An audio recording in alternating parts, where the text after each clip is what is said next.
Hey, yo, what's good, what's good, what's good? Welcome to Reflections of a DJ, the R.O.A.D podcast presented by DJ City and Beat Source. We're here in New York City, and we have invaded the Sound Collective. I am one of your hosts, DJ Crooked. We have my main Brooklyn representative here, Brooklyn's finest, DJ Goldfinger in the building. Yo, what's up, world? Yep, Jamie the Great is MIA. Jamie. Yeah, big shout to our brother, Never Forever. Never forever. Rest in peace, brother. And we have an iconic guest here today. Representing the Boogie Down Bronx. She's a pioneer, groundbreaker, DJ, producer, artist. You know, she's been on the radio for over 15 years. She was on the radio. And I also just found this out. She's the first female DJ to compete in a sanctioned DJ battle, which is interesting. And I want to talk more about that. Okay. You know, she's DJ'd for a ton of artists. She has one of the most unforgettable voices. 30 years later, I can still remember one of her best lines ever. Fatter than a 94 Land Cruiser. All right. Shouts out to Digable Planets. Shouts to Digable Planets. We have Bronx representative, the queen of the wheels of steel. Yeah. The fearless DJ Jazzy Joyce in the building. On the wheels. Jazzy Joyce. Yes, I am afraid of a couple of things. Jesus is one of them. Cooties is another.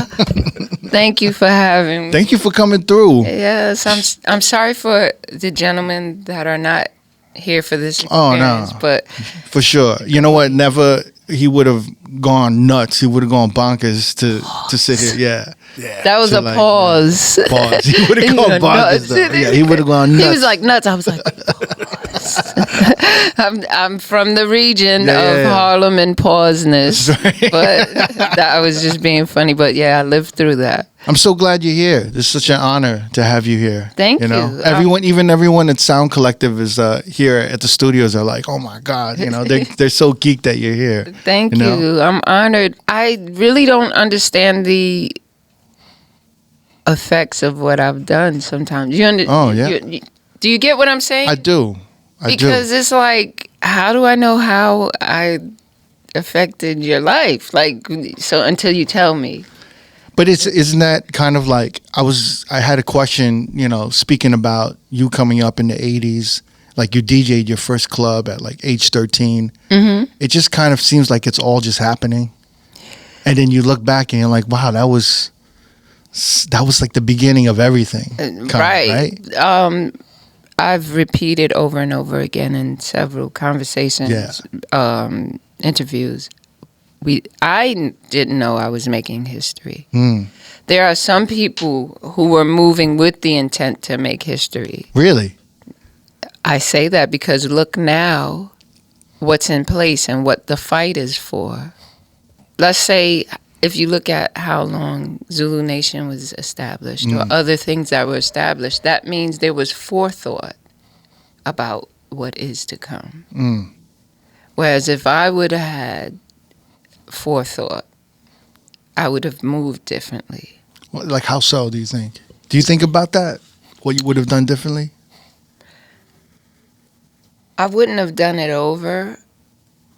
But there's many things that I would have done differently because of the knowledge that I have. I would have assessed my time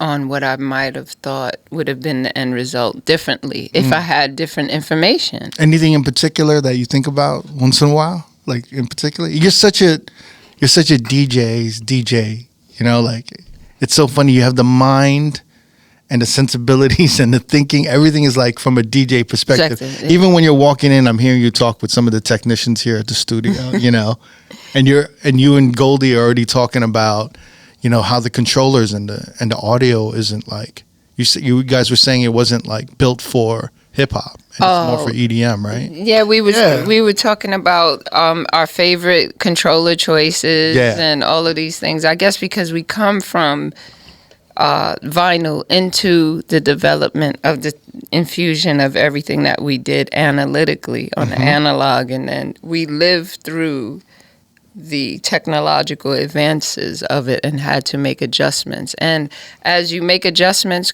equipment increase, right? Because now, before this, the moat of separation was the cost of vinyl and what it costs for equipment. So if you couldn't afford it, you couldn't afford to really be a DJ. So then that changed, and a large percentage of them who didn't transition technologically, we were a part of the technological transition. I was one of the earlier ones, right? Definitely I was early. I was like, yep, you scared? I'm out. Let me transfer these files. I'ma figure this computer shit out. I'm not by nigga, please. I'm out. I was in the crowd. You know how many people? I was like, come on. I'm out. Like these headphones that just fell off my head. I'm gonna learn this shit. Before I let go in the digital form, I'm gonna figure out how to cut this shit up, and I'm not carrying that motherfucking records no more. Peace, niggas. You scared? You'll be over here when you see us rocking. We was over there rocking. Give me a pound, because you was one of the first that wasn't scared. Hey. I was scared. Oh, you were scared. Oh, you were scared. So you needed my motivation in the background. Hey, I had to do CDs first. I had to do CDs. For real? Because you're from Beach Street too. No, but we did that. We did, but that's what I'm saying. They were scared to at least go to CDs, and CDs didn't last long. It was great right in that area. They said, oh, technologically they moving, because it's like a faster bootleg of a mixtape. Yeah. So they didn't stay there. They was like, we can't stay here. These DJs they got a whole system of stuff that we can't really control with the. Yeah. So we got to jump and go full digital and try to close the gate in that sense. And when that gray area right there was a lot of them that couldn't make the correlations of the analytical things into the digital space. True. And they got lost. Yeah. Some of them, they get tough. Some of them was tough. I was like, just admit it, my nigga. You can't afford the computer. None of that shit. See you later. I'm out. I'm still in it. I'm in the game. It's true. Very true. The craziest shit that people used to say, I used to talk to these DJs, the craziest shit they would say was like, oh, this shit ain't gonna last. I'm like, what the fuck you mean this ain't gonna last? That's because inside they heart, they knew the thing that I'm speaking of now. Yeah. And the economic disparities that are behind the truth. You think it's like laziness though, or like a genuine fear of changing and them not being able to keep up? I thought No, it was it's economics. You think so? Yes. It's how much is that? Just that computer. Just the fucking computer. Give me the math. Just the computer. We not talking about the software. Keep it 100. It's a lot of geniuses in the hood, but they can't afford the machine to make you look like a piece of shit.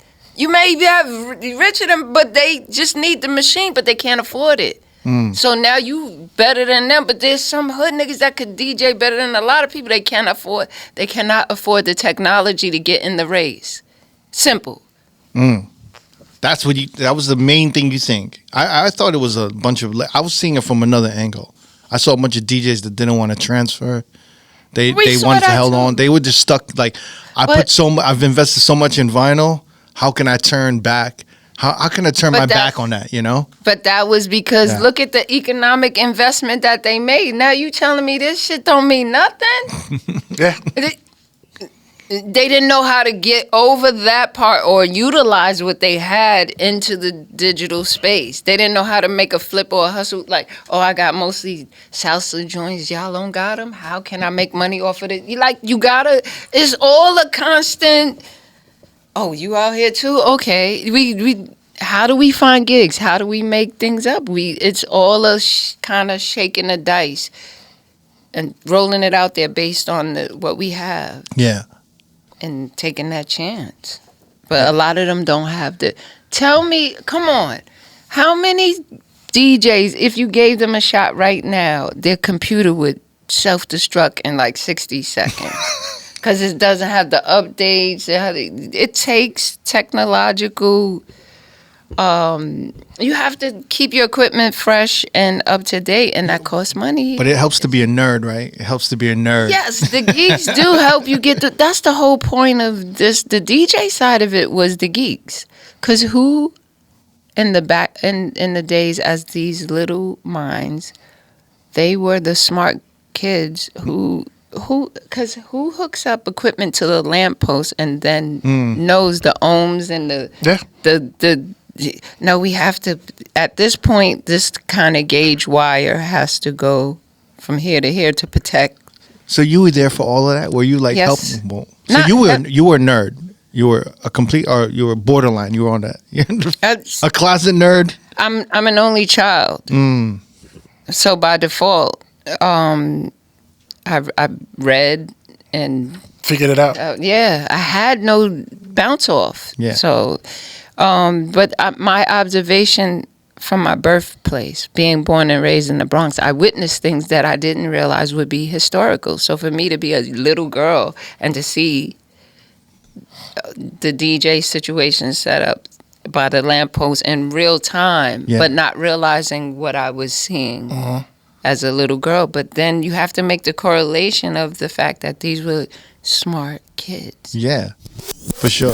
What's good, everyone? This is Neek from Reflections of a DJ, the R.O.A.D podcast. Whether you're just discovering the R.O.A.D podcast or a day one listener, if you've been loving the content or want more, here's your chance to support the pod. Get closer to the action and unlock exclusive content by joining our Patreon. This is for loyal listeners who want early access to new episodes 3 or 4 weeks ahead, your name in the credits of every video episode, and access to our exclusive R.O.A.D edit packs. Now, for the hardcore supporters, we've got our Tier 2 Roadie for Life subscription for just $10 a month. This is an all-in package. You'll get everything from Tier 1 plus a monthly bonus episode, early access to our R.O.A.D 10 and R.O.A.D Talk interviews, behind-the-scenes content, our In the Crate series, along with exclusive unreleased content. This is your chance to support the podcast and get more of what you love. Join the family today at patreon.com/R.O.A.D podcast. Check the link in our descriptions. We appreciate you. Let's keep this journey going. So wait, I'm wondering, what was your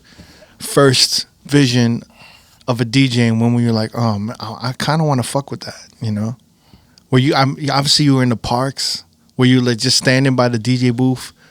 The very first experience of hip-hop, see, it's hard because as soon as I go outside, there's something that represents hip-hop. Yeah. The subways, so at what point is the very first moment? It's hard to pinpoint. Yeah, It's hard to because pinpoint. there's not only the element of DJing, it's all of the elements. I lived by where the benches for graffiti. I saw the pieces come through. So at what point is it just, when is what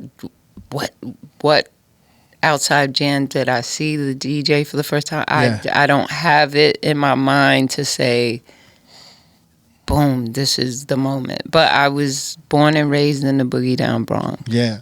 So there wasn't anything in particular that kind of just made you be like, I got to do this. I got to start learning this. At the time, I had early signs of Crohn's disease, and my mom was a nurse. Long story short, she put me in the care of a family that was close to our family. Back in the days, families would raise each other, families together, and call each other cousins out. So I was being shown love and taken in while I was in questionable health situations with the early signs of Crohn's.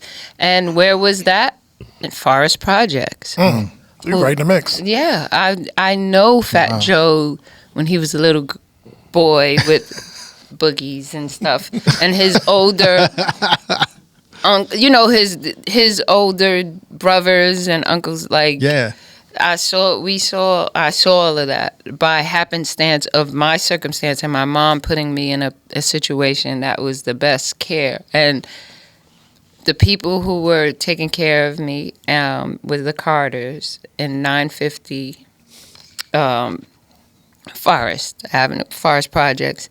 And the son knew how to DJ. He had 7 MCs. I used to have to wait to watch karate flicks first, right? You know about the karate flicks on Saturday. Yeah. So that ended at 3, right? But I'm there based on my health, and my mom's working 12 hours with it. So I'm just there to be taken care of because I'm in a questionable health situation they're trying to figure out. It wasn't diagnosed yet. So he's there. So I'm there. And everything is in wax on, wax off mode, if you will. Remember how Danielson didn't want to learn anything. Right. But I was learning it unintentionally. Just being around. Right. So there would be times when they'd be like, Joyce, just come here and fuck around. No, just being exposed. Nah, I'm going to get you to that. Yeah. So the wax on, wax off. So I'm observing. So after karate flicks, everybody finished watching karate flicks, they come to DJ Chovy Chove. His name's Anthony Carter. May he rest in peace. Come to the house. Now I got to wait for 7 MCs. The MC, he's cutting up either the good times or the record, freedom, just all of these, and that was the foundation being built. So now, look at all of the things that I told you I had to do to wait to be able to touch the turntables. So by Saturday, by the time I touched the turntables, it's dark because I had to wait for everybody to get their right, the karate flicks, and then the 7 MCs, and then when he's tired of cutting up whatever records he have. And that was the beginning stages of, they would steal speakers from the subway to make speakers. Really? Because there was no mixer in existence. Like when you hear the stories of them taking the balance knob and making a mixer out of it. Right. Yeah, it was real. That I saw this in real time. Crazy. Didn't understand what it was I was saying. That's what I said about those who understood what the intention, what the historical steps were going to be later. That's why you hear the arguments now over who did this, who owns that, we was first, because they had foresight on what it was, but there was participants like me who didn't. I just happened to be born in the Bronx. Because if I was born someplace else doing the same things that I was, it wouldn't be as... It would have been somebody else. Yes, it wouldn't be as recognized, or I wouldn't have been as hated or targeted or assisted, whatever it is. I would have been out of the sight of the core of the development of this. I was an unforeseen, like, who is she with? Who's she with? Who and nobody don't want to contend, but who is she with? And I was just a little girl from the Bronx by myself who fell in love with this. Yeah. And I was brave because it made it appear that it's who is she with? And when I asked certain people that seen me throughout the year, I said, who was with me? And they look back in their mind and they're like, oh shit, Joyce, you was by yourself. Wow. Tell me more about that. Being one of the only female representatives surrounded by tons of tons of rappers, DJs, dancers, everybody. I remember at the time, from my understanding of hip hop, I grew up in New York. I grew up in Manhattan. So for me, whenever we saw a dance crew or DJs or rappers, the female dancer, the female rapper was the special, the surprise, kind of secret weapon. The secret weapon. Yeah. Oh. You know what I mean? Right. So, but look, when you think about my journey, I was poised and positioned as that. But at least in those other situations, and I'll explain further why my theory on that is, at least in those other situations, those women were informed of what they were. I wasn't informed that I was a tool of war. Sometimes someone is Trojan horsed and they don't even realize that they are the weapon. That should sound like a Marvel movie. Yeah. Weapon X or some shit. Yeah, but is this a villain story or a hero story? It's gotta be a hero story. But you know what I'm saying? So when you think about the earlier stages of me in the battle scene, when you mentioned that I was put in that position. But look at what was in place. Those are the foundations and platforms and things that were set in place with the understanding of the futuristic value. Dude, she battled Cash Money. I know. That's what Right. I mean. But who prepared me? which goes back to the same Which was theory. I was going to ask you. Which fucking nuts. Which is the theory of what you said about how females sometimes were, but being that you're Asian, this is not racist. Okay, yeah. But a lot of the samurai were female. You do know. I didn't know that, no. Look into it. They were.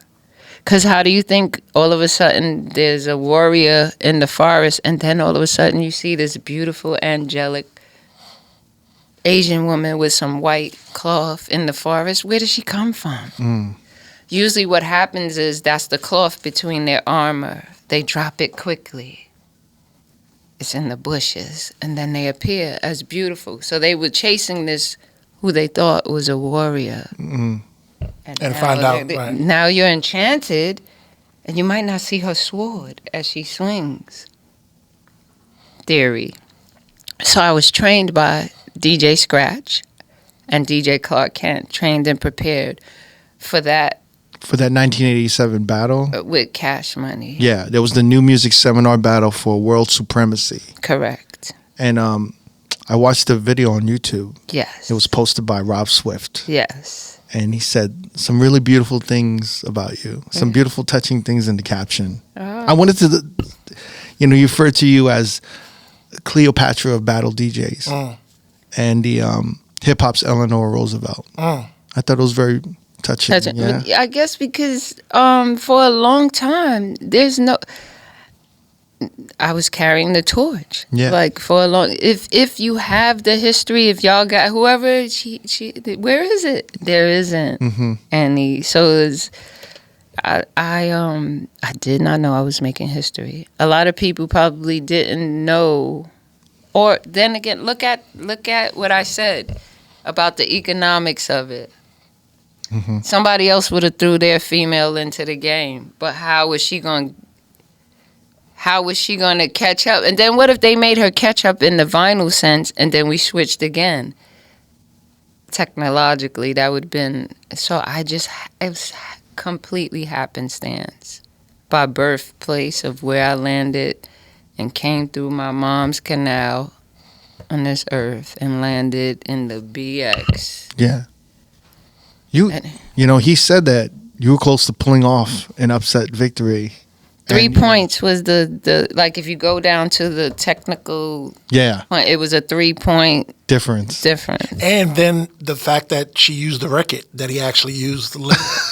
So she was cutting on it first and did that joint. You know what I mean? That was, again, that was Scratch and Clark Kent preparing me. And then let me tell you real quick about some of the processes of preparing for it. So this is the 1990s, whatever. 1987. 87. I said 90s. Yeah.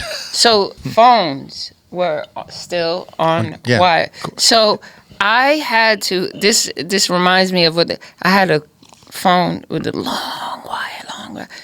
We used to have our phones. The kitchen phone was usually the longest, had the longest cord, and we had speaker phones, and that's how they were training me from me not having to go to Brooklyn every time. In preparation, we were using a phone. So it was a call and response. We had our designated time and then there were times where I had to go and be in the physical with them. So it was basically homework checkup, because I don't have to, once something is instilled, I gotta hear it. I don't have to see it. I can audio. You gotta, like, if him and I are talking to each other and we're doing a routine, it's like,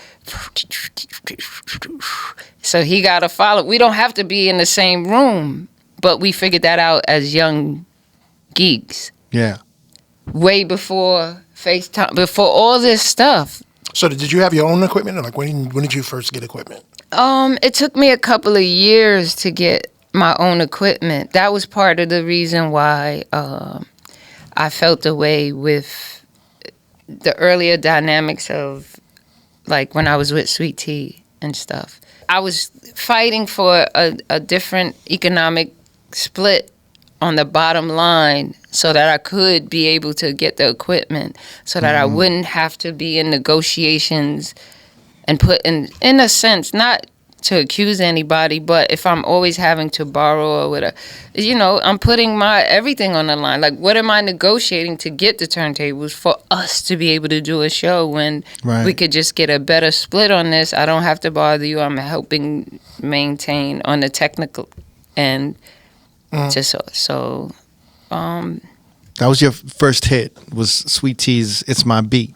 Well, the first hit in a sense. Not the first recording, because my first recording was on Tommy Boy Records. The history of that nonstop was Sweet Trio and Jazzy Joyce. You can look that up. And then also, my vocals are on Whiz Kid and Globe's Play That Beat. You can even just my natural play that beat. Why don't you play it for me? Switch the mix or. Play it, kick it, like the play it, kick it, play that beat. Now, if you go back, play that beat, and you'll hear that I was in the studio, with this distinct instrument of mine. Thank you. You have such a great voice. Thank you. I was on the phone, we were talking briefly, and I got goosebumps because it was just so recognizable. Sounds like ladies' night, right? Yeah. It's just so much history from the 90s to 2000s, and... I wish I was more aware of the power of it back then. It was just, really. Nobody. Who were my allies? I'm an only child, so it was very few people fine tuning my personality or fine pitching my existence to the world. What I look like to y'all to help me better. Nobody's gonna fine tune me. They always like, fuck that. Let her not know that she's killing it without even knowing she's killing it, because then I can make adjustments and the kill is even more killerish. So they're not gonna correct me. There was a lot of manipulation around you, you feel like? A lot of that's people in not life. letting you... This whole shit is manipulated. You've been manipulated. We manipulating the motherfuckers watching this. You manipulating it with edit clips and it's manipulation. It's just how you grease yourself up and slide down this motherfucker we call life. That's what it is. You got to figure out how we going to manipulate and not be manipulated as much. But and then you want to be eloquent with your manipulating. Fair. That's as it. Fair as Try. We can be. Yeah, that's it. But in the long, everything has its price. Right. Its cost. If you can't pay for the computer, right, to do what you need to do, but you need the guy to do what you need to do, then what's your price or your barter? Something is an exchange. An exchange of something to make something happen when you don't have the resources to do it yourself. Yeah. I feel like you would have been an amazing rapper. I knew from the beginning, from the days when I told you I knew Fat Joe, when he was little, and I was snapping on motherfuckers from young in my head. So I would have been rapping and battling people like Roxanne Shante early if I was a rap. But I wasn't in it. I didn't even understand what I was doing. I didn't know what I was doing. I was sick with the early stages of Crohn's being taken care of, and just so happenstance placed somewhere where the child in that home was a DJ coming, and that's it. Just by happenstance. Yeah. Got those formidable years of the information, and he was well versed in all of the elements. Because he had 7 MCs, and then he did the graffiti. We were in the Bronx, close to the bench on 49th Street, and he showed me everything. I'm 5'7". They showed me how to up rock, but bringing this big body, this tall frame down to up in I said, I don't want to do that. I don't want to break that. So that's why you think the body shape of Latinos are smaller, but still strong. So they're more closer to the ground to do those. That's an ill theory. Yeah. No, but that's my theory. I'm not racist or anything in it. No, but that's an ill theory. Yeah. It's an ill theory. I never heard that before. Yeah. It makes sense to a certain degree. That's ill. It sounds ill, though. But it's true. I hear you. Not how many people do we know of? I haven't met a 6'5" or 6'2" Puerto Rican No, it's the ones that's closer to the to the ground to be able to Because look, when the beat is, you got to be on the one. So you got to bring your whole 7 foot out, 6 foot down, little fast little Asian motherfucker gonna hit the beat and you still trying to bring your knee up. Like, that's a valid point. Hey. You felt that when you was breakdancing early? Nah, I wasn't too much on the breakdancing time. Because you knew you ain't want to bend up all of this. I can pop with the breakdancing. You ain't want to have to hold your glasses on the spin around. You was like, nope, can't do it. I can't, because how you going to do the flip and hold the glasses? Because mommy had you with the glasses most of the big time. Yeah, you couldn't break dance. You be done lost your joint. She be like, where's your glasses? Nah, how you gonna read your homework? So you became a DJ. You're like, I'm gonna read these labels, and I'm gonna play these records for who? Exactly. The dancers. Exactly. That's who we originally played for first. Not first, but mostly, and then it's the MCs. But anyway, back to the idea of me potentially being a great battle rapper or a rapper, period. Just I feel, you just enhance a song. Like, so, your section in It's My Beat is my favorite. Your section in Ninth Wonder for Digable Planets is my favorite. I'm the first voice that you hear. Yeah. Oh, yeah, whole world, MCs, who's slick. And then I used to rewind the section with you and Ladybug. Jazzy Joyce on the wheels. Jazzy Joyce, no one smoother. Fatter than a Land Cruiser. Yo, people for a long time. Look, for a long time, they would say Jazzy Joyce on the wheels from the It's My Beat, and it no like one better. That, yes, 86 Jetta, right, and that went on for a decade. I was just like, wait, it's like a moniker. No, it's when like, I came in and greeted, I was like on the wheels. Yeah, like, you know what I mean? Right. So and I'm like, but I'm thankful. I used to be like railed by it because it just wouldn't go away. And remember, this is pre-social media, internet, all of this stuff. So it's like as if your followers are hitting you in real time, in real life. Yeah. For a long time. Hey, yo, what's good? This is the R.O.A.D podcast, Reflections of a DJ. We're here in New York City, and we have invaded the Sound Collective. Now, I want to explain what the Sound Collective is. I got my man Lefty from the Sound Collective here.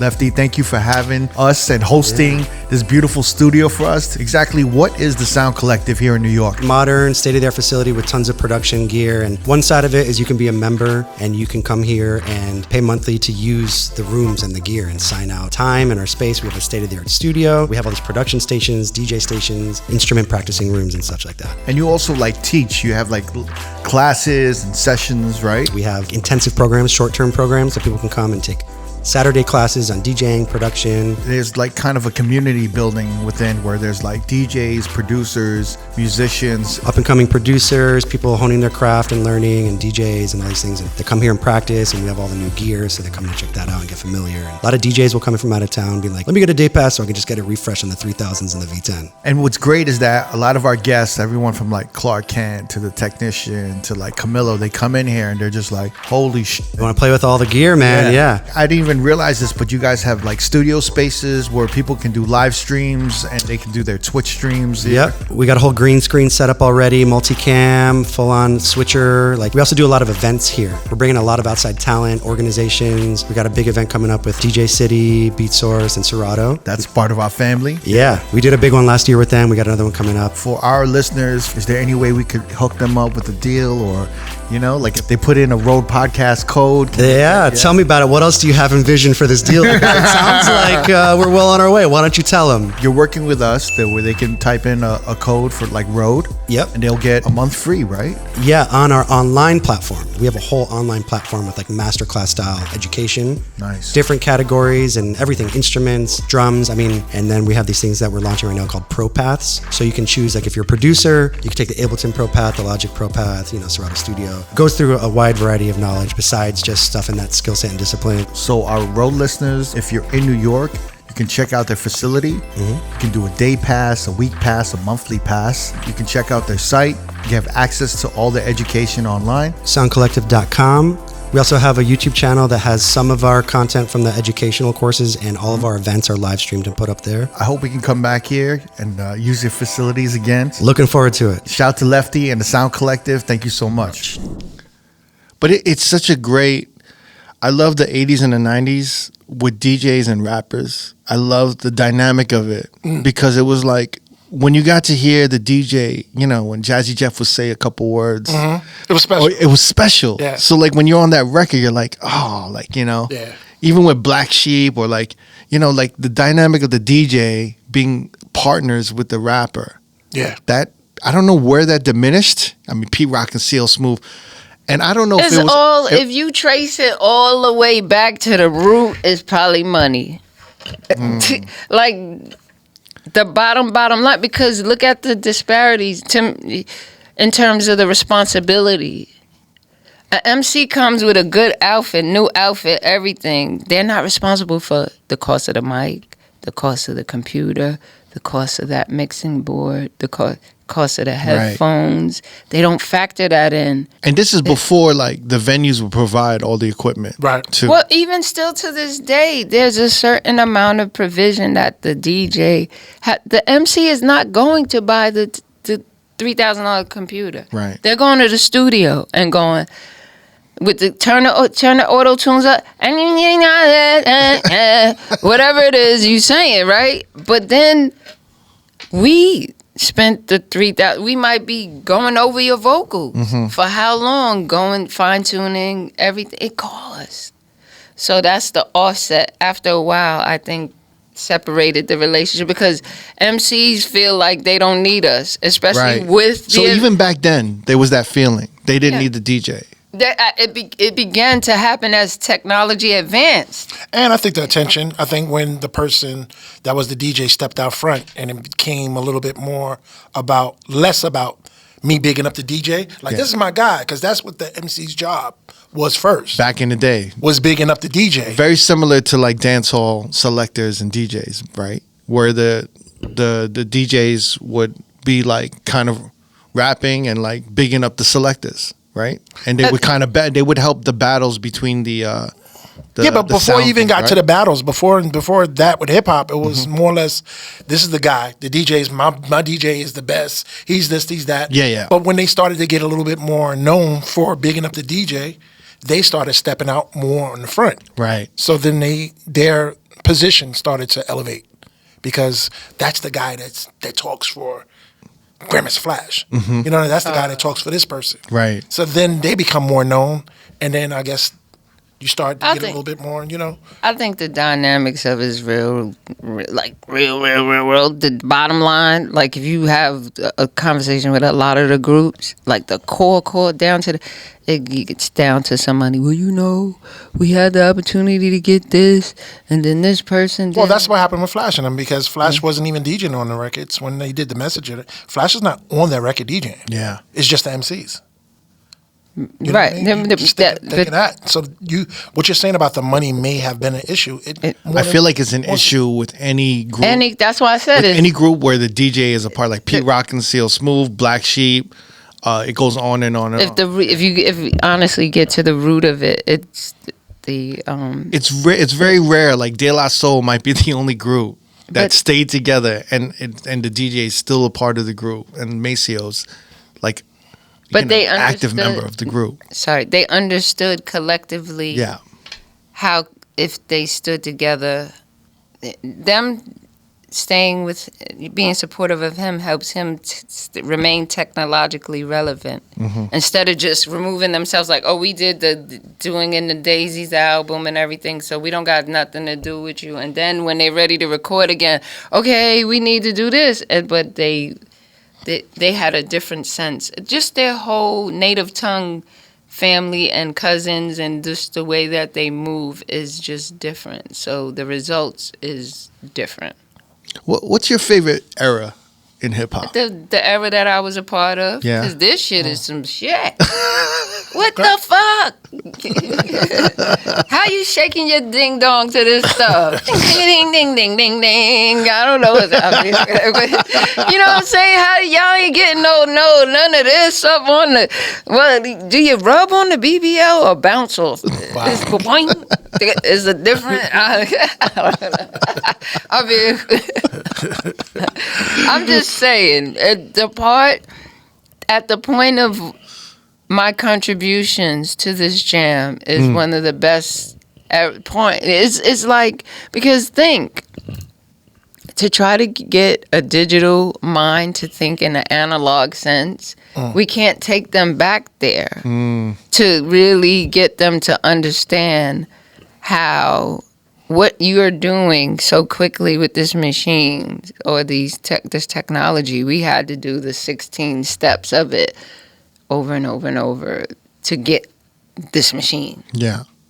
But you can't, you having a hard time but doing one little thing where we had to do a lot to get one little thing. So what's your excuse? I saw a documentary where you were at the Latin Quarter, and they said you played there many times. And tell us what the atmosphere was like in this groundbreaking club where it just introduced so many of New York's best, well, I guess you would say the golden era. And sometimes even people from out west, like you said, Hammer performed there, Schoolie D, like all these guys from different areas. Of course, famously Jazzy Jeff and Fresh Prince. Tell us what that was like. This is the Latin Quarter on 96, 97 Broadway? No. This is on Midtown, 47th Street. 47th and 8th? When 47th 6th, Broadway. Downtown, in Midtown, when 42nd Street wasn't so Disney-fied, like when it was the cheap porn theaters and stuff like that, a lot of skeeviness. It was different. You had game rooms and just the porn industry, one of the East Coast centralized area where porn spawned from. For example, I was just recently speaking to Paradise, and he was the manager at the time, and then he made it aware to me that, like, for example, Heather Hunter was like... She was like the dog girl. Oh, really? The closet, the co-check. Co-check. Wow. So, and to know Heather, all these, so I'm knowing Heather before she was a porn star. Shout out Heather. Yes. Like, I know her Heather Hunter? Yes. Oh, yeah. I think you guys said Heather B. No, sorry. Oh, I've seen Heather B too. So let me dial it down. So you asked me about Latin Quarter, so I'm taking you there. So for me, I don't really have a lot of experiences of going to the Latin Quarters on my own because I was very young. And whenever I was there specifically to perform with Sweet Tea, and that's it. Like, it would, sorry. The phone is off, but not the alarm. Let's make a beat. Let's do it right now. Let's do it on camera. Turn it off now. That's what we do. You know what I mean? That's what spontaneity. Not a lot of DJs have that. In that moment is a scary moment. They butt cheeks get tight. They don't know how to smooth it out and let it be a part of it. They like, but life experiences teach you how to be like, yeah, I got it. Like, going back to what we said in the beginning, like adapting. Like, I was like, nah, I'm just gonna go figure this out. So back to Latin Quarters. Every time when I was there, the original 50 Cent he obviously was smitten with the kid a little bit because I didn't know I was that cute too. When I look back, I was like, you was a little cutie. Real hair and shit, no weave, little titties, fluffy. Used to dress nice and shit, bitch. So he come in there, the original 50 Cent. He's very short. The real 50 Cent from Queens. He come in, Joyce, get the fuck up out of here. Go home now. Go home now. Go home. Because the other stories that y'all hear about from the other people about getting robbed and all, I was told to take your ass home. I listened. See, back in the days with gangsters, drug dealers, and all, they treated certain women differently. Like, so you didn't see a lot of stuff. If they respected you, or they don't want you to see them like that. Get out of the club, go home. All right, you did the show. All right, go. So I don't got those stories. They're protecting you. Yep. So how old were you in the club? Like 16, right? My first, probably like, because the first gig was 13-ish, but so you figure 30, 40, 50, 60. If you do the math, that's crazy that your first gig was 13 years old. I was like, I had passport, like I went, people were bragging about things that I experienced from very, very young, like when they, like it's a, and I'm like, we did those things when we was, but we didn't, it wasn't considered a checkpoint or a right to pass, because all of these things are 50 years old. When they first came to me to start to try to, get me involved in stuff with the 50th year anniversary, I said, right. If hip hop is only 50 years old and I'm only like a little bit older than 50, I wasn't like 3 or 4 years old for this. You have to speak to people who inspired me. Yeah, right. Which speaks back to the pocket of time in the music that people feel. But you're still great. A part of it. Absolutely. You're still a pioneer. Here talking, I'm talking to you. It's just that the economy is weird. Everything is weird. I would like to go on what I call a BLB tour. What is a BLB tour? Bar, lounge, and brunch. Holla at me, world. Bring me out. Because the local DJs who have their residency, they heard me. They like, no, Jazzy come in here for 1 minute. I'm fired. Y'all not gonna want me. I figured. So, but if we can organize like a fall little tour, I could come out. Hey, you could, because locally they heard me, but the world, I'm speaking to the world. Holla. Jazzy Joyce info@gmail. We could set this up. Because I would like to, the real essence of DJing and what the world stole, in a sense, is the intimacy of the experience. The real, it was about the house parties or the smaller, intimate venues. So that's why I want to do a BLB tour, bar, lounge, and brunch. Well, Jazzy was like really instrumental in like breaking up the Harlem sound, like the the get light, all that stuff. She broke all that stuff. Really? Yeah. You think I'm credit? Oh, I would credit you for it. But then tell Jim Jones or somebody because remember, I'm a DJ who didn't take payola. I didn't. So because I was making decisions based on, give me the record, either I like it or I don't. And I left it at that to minimize the dialogue. And it's no loss. Either you give me the record, either I play it or I don't. But there's no monetary kind of understanding. You didn't like what was attached if you took the money. I don't feel like I'm not talking to y'all after whatever. Like, you can't call me later. You can't text me when I'm on air. And I didn't want that. That's a lot. That was a lot. That was a lot. And the aggression that you receive from one label, so you have all of these artists and their label reps, that's a whole lot of people thinking it's all right to be just bothering you. So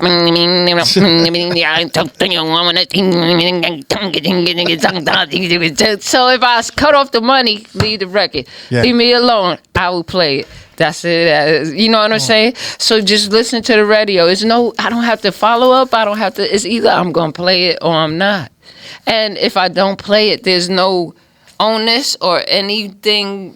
Personal is nothing. It's no obligation or business, verbal agreement, nothing. It's because I've heard, and then look. You know what I learned? The millennials, they've had interactions with me throughout the year, and they'll be like, Jazzy, yo, I'm man into you, and you were hard on me, yo, you did me crazy, you was man. the millennials, but the millennial will be like, but I got it. I got the lesson, and I thank you. At the end of because you got to listen to the end of the blah, blah, blah. But Joyce, I got what you was trying to keep me from or steer me to. The old 1980s, the 1900s niggas is still mad into the we about to be about 20, 30 years into the 2000s. Wow. You grannies and grandpas, if you're still mad at me, you got your children out here. I'm battling your children, right? Because any child, right? Basically. They are the children of the kids who couldn't be a Jazzy Jeff or a French Prince. This is deep. No, do it in your mind. Do the math. Yeah, we're getting to that age now. Yeah. Do the math. It's deep, yeah. I never thought of that. It's true. Facts. So you a baby of somebody that was a hater of me when I was popping.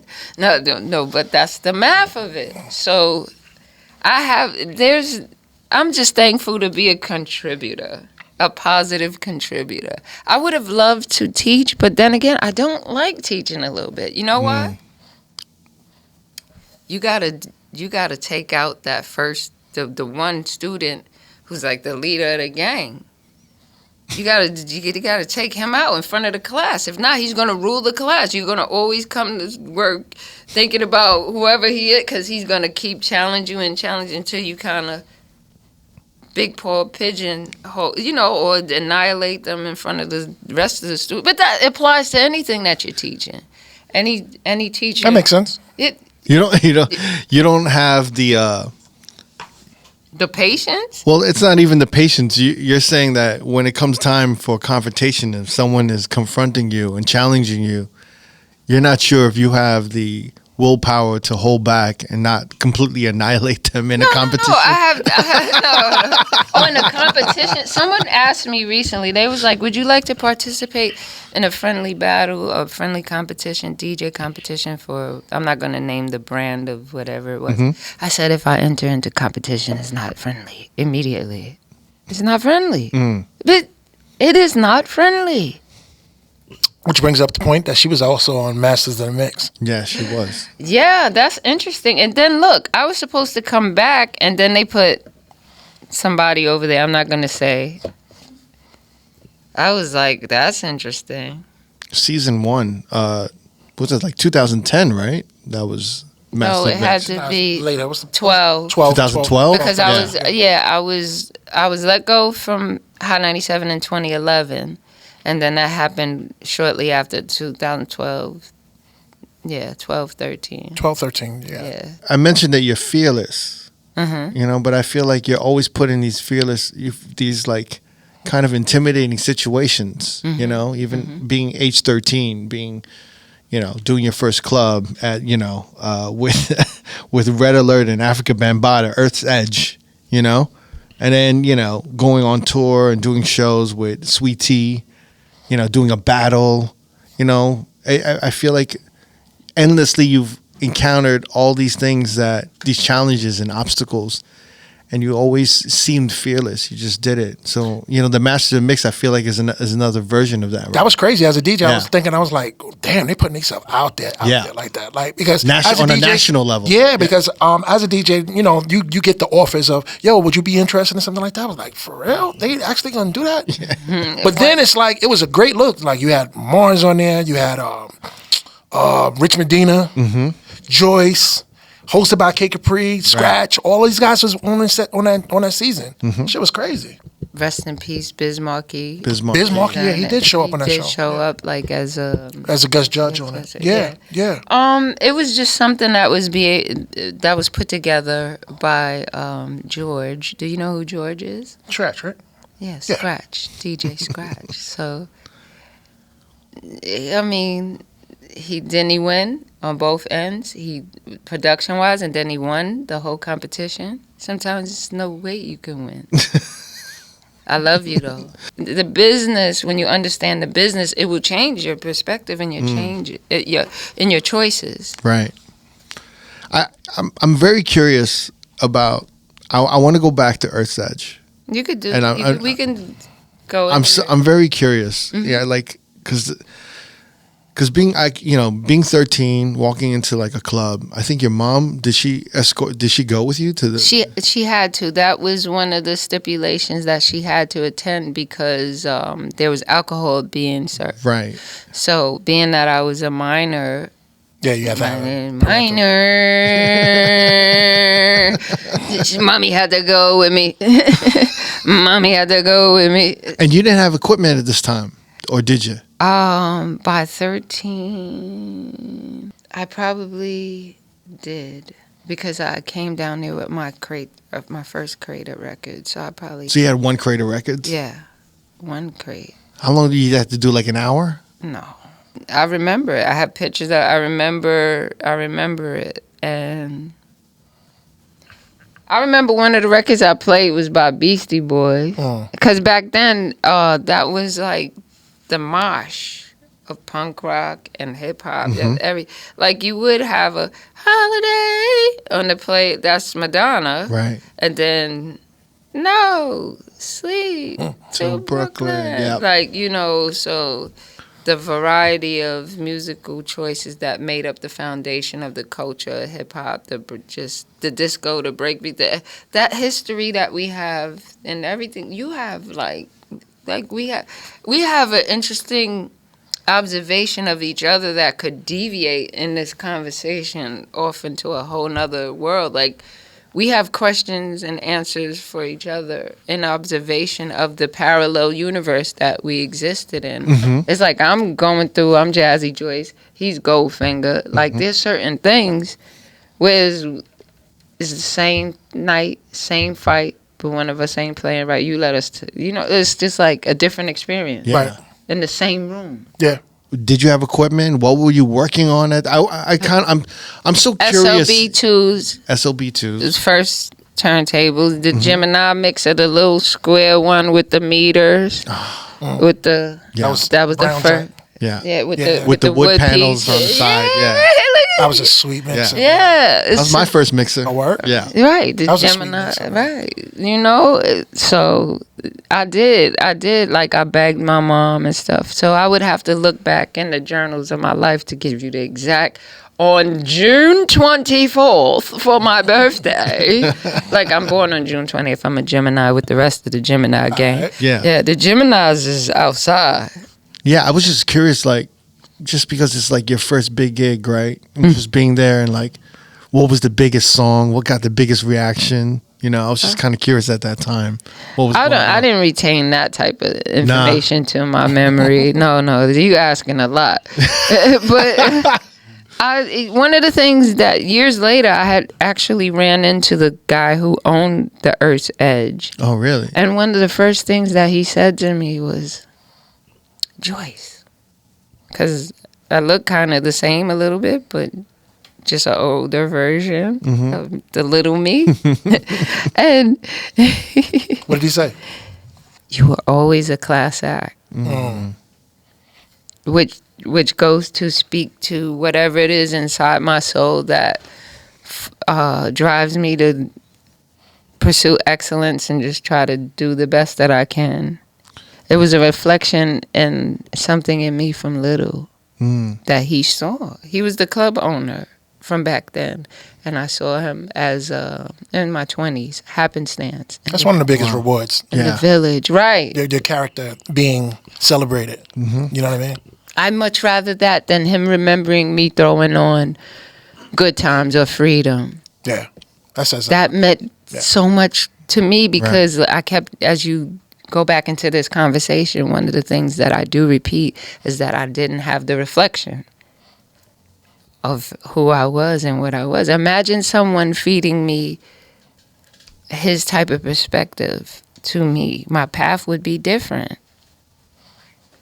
It's based on. Did he put you on to that opportunity to DJ at his club? No, it's deep rooted. It's deep rooted. Yeah, it's deep rooted. The connections of how community and all of these things that are put in place, community arts and real estate, politics, it starts getting gray. Yeah. How it happens. 'Cause I feel like in the BX, like the Zulu Nation was definitely probably a hip hop union. Which speaks to the things that I keep saying about there were people who understood what Foresight, it was, what it was going to look like in the long run, in the 30, 50, 40 years later now. Right. So, they were people who were already coming in with that mindset. Everyone else who is unaware of the structure, you were just a player in the ship that was slowly moving along. Yeah. I just happened to be born in the spot where a lot of them was moving at the same time. So it looked like I'm down with the Soul Train. I just happen to live over this area over here. I don't know this until later on when everything. I'm like, oh,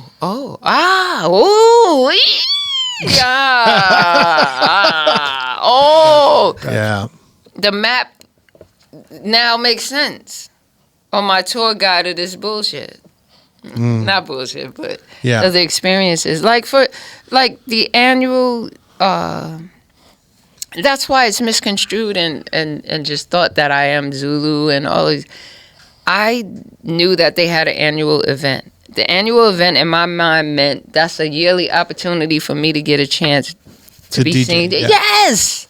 Because you think most of the whole thing, our whole excitement and drives that keeps you going to find the records, hunt for the records, get the equipment, is for what? The moment to play in front of a DJ and in front of a crowd for whatever it is. I just was DJing recently and I had to basically thug and threaten a guy like, why are you sitting me over here shazamming? DJs, everything about what they do is for the opportunity to be able to play for someone and to get a reaction. And you're not enjoying the work. You're attempting to copy. You're not even enjoying what I'm saying to you musically. Maybe he is. He just probably just like, I gotta get this shit. You know what I mean? No, but it's just like it's sort of like I can't move your hips for you. Oh. Okay. When your thing is in there.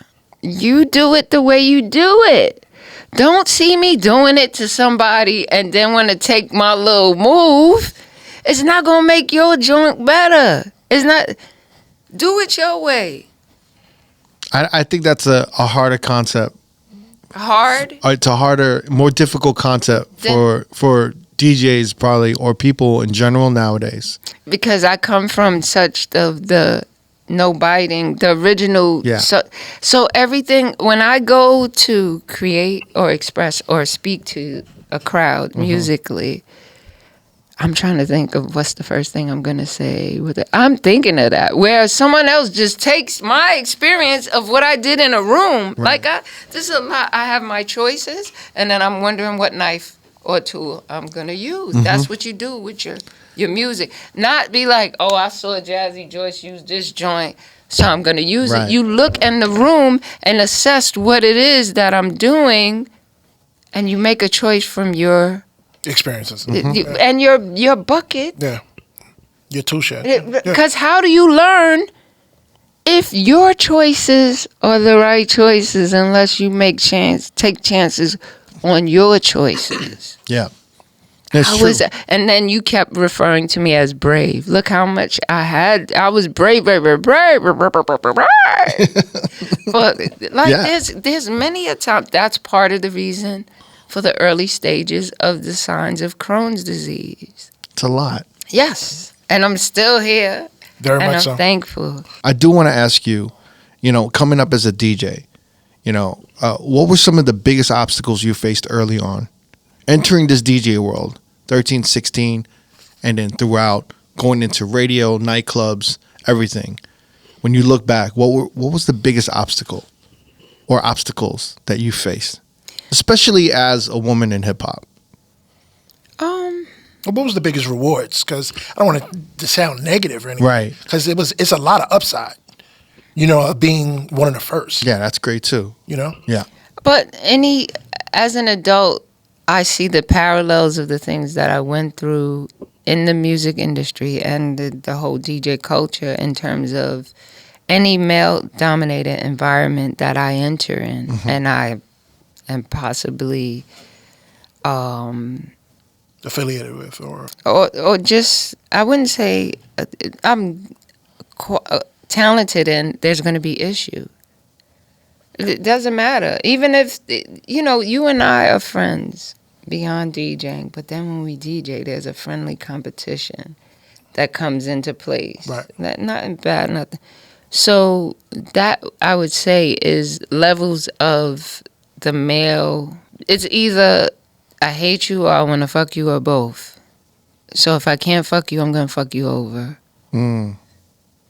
If I'm not going to fuck you over, I'm going to make it difficult. There's so many things that has happened that people have done. And that repeats itself. It's like in a different form. In different forms throughout the years and decades of your career. Yeah, I've had sabotage situations. If I sat and complained, I would really sound bitter, but I focus on the beauty of the journey and understanding the moments I've had. Like we're having this moment, and we might not have that moment again, but we have this moment. That's the magic. Some people look for the big bang. It's the moments along the journey. And when they make it a bad thing, it's like, I think what happens is when they try to make it bad and then they didn't realize I was on to them, and I'll be like, okay, nigga, we don't play.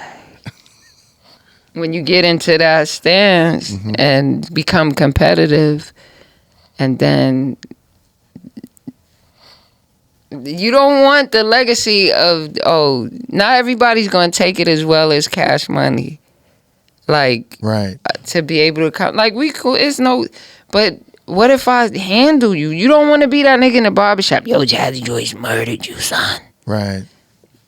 So there's always a certain level of extra kill that comes my way. And then the biggest, to answer your question, summarize this, was just the things that I've had to go through to dodge the sexual unwanted energy that has nothing to do with the DJing that comes along. Like, and male DJs probably have a large gamut of that same energy coming at their way. What was the most successful or efficient way for you to go about that without dissing somebody, having someone mad at you or wanting to hate you? Like it's like a very thin line. It's a tightrope that you have to navigate, right? Having managers, because you can having managers to kind of be in between. But then when you're not generating like as much as my peers, then it's not worth it for you to be the buffer system.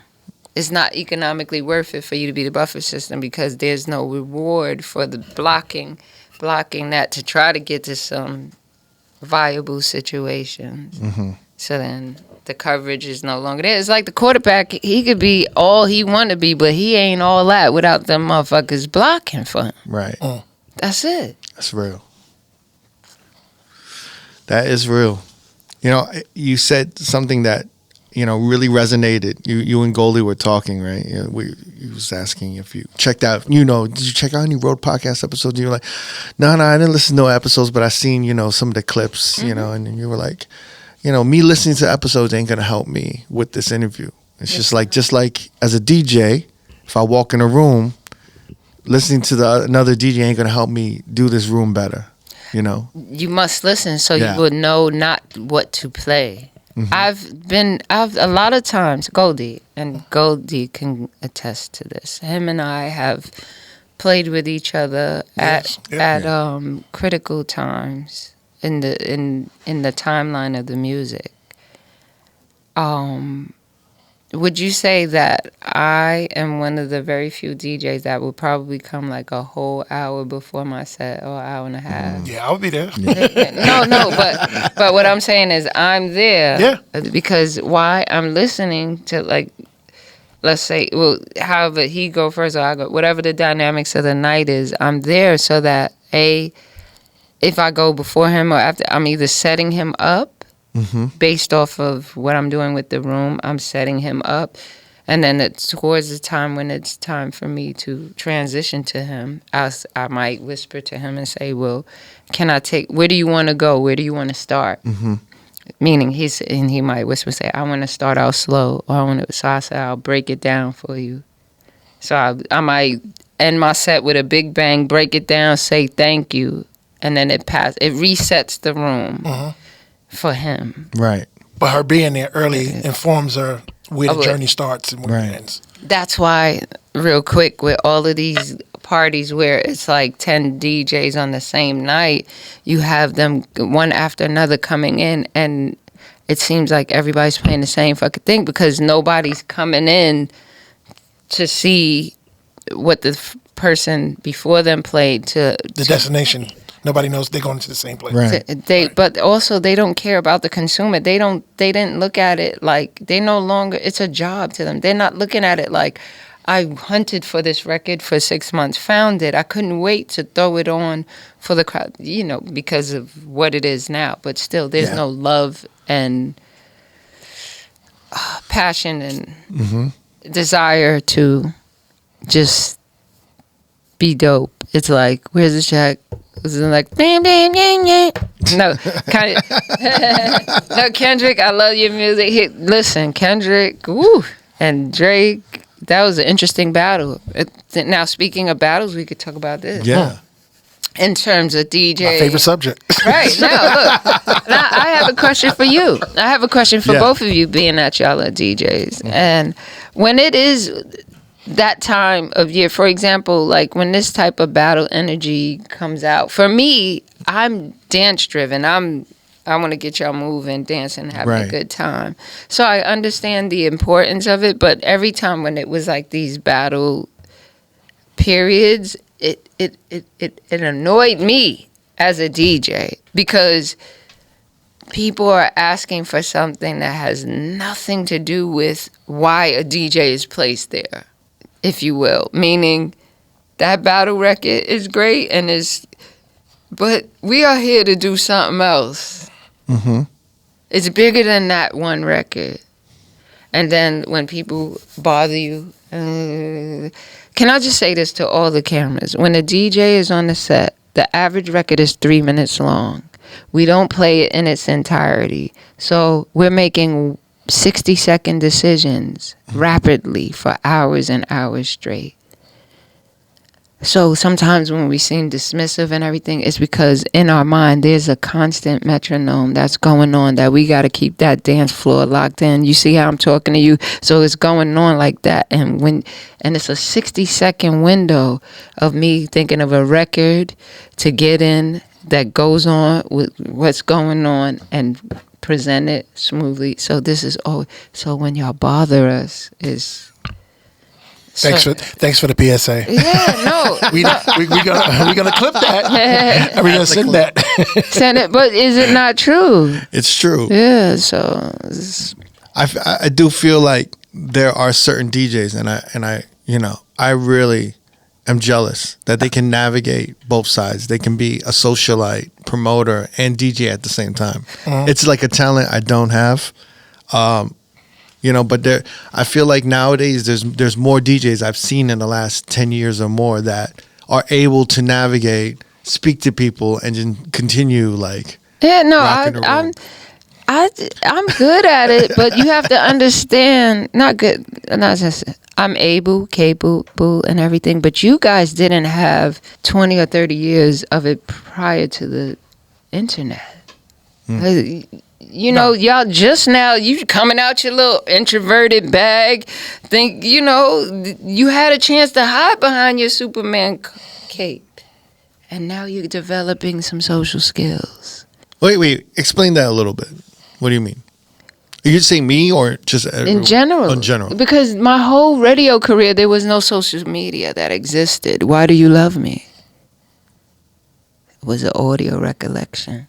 None of this existed when we existed, yet we still left a stain on your soul through your ears. Right. Because you didn't have no idea. Y'all don't know what day Angie Martinez was in there with the crazy sweatsuit or whatever.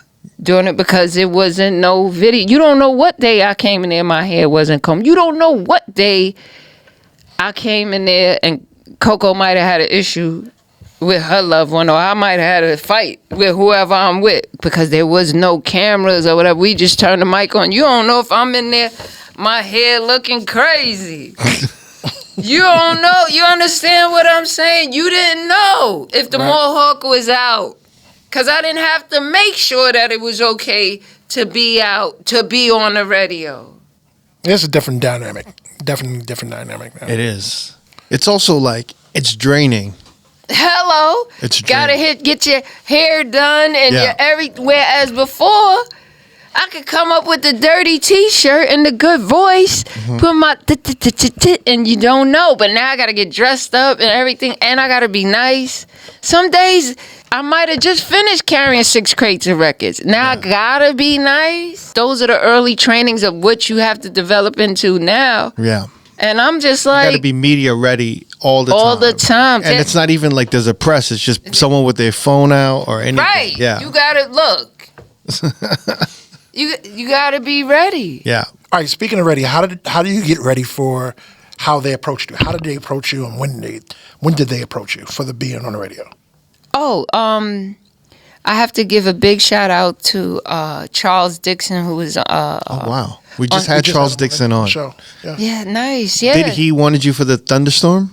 Yes. On WBLS? Yes. He was the first person to put me on the radio ever. He was his history, of course, you would have to listen to his story from where he comes from and his contributions through DC up through Backhand, how it all makes sense. So he was a part of the early blueprint layouts that we see now, that the corporates have just took his plan and that's what they do with it. That's insane that you're saying that. Because he was saying that his programming and the way he approached like an open format, like musical direction on the radio. He was the first. Maybe. He was intricate and because he was in there